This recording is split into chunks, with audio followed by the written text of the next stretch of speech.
This tutorial is going to discuss using our new calibration tool while it's in beta mode.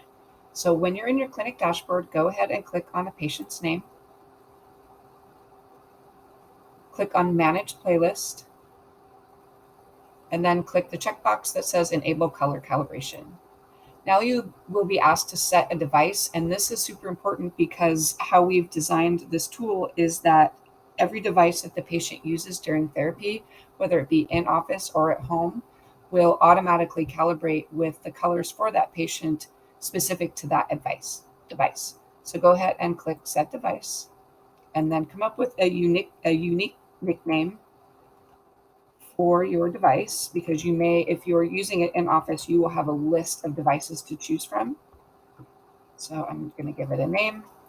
Now you'll see that up here in the right hand corner, and you can click on change. And again, if you have multiple devices, you can choose from this drop down list.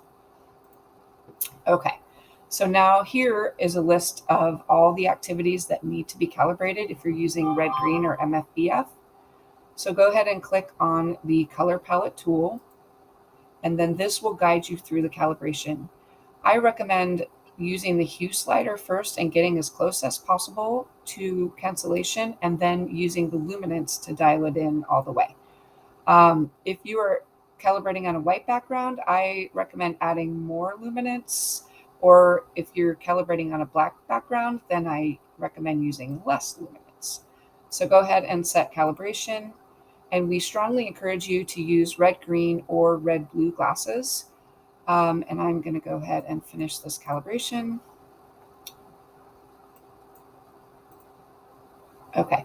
And you will only need to do this for each color combination one time per device, but you do have the option to go in and do it anytime by clicking this icon here, the color calibrate. Okay, so now you're all set. You can also go in office and do the same thing here. And once we're out of beta, we will send you further instructions on how to start incorporating this into your patient's experience on their dashboard.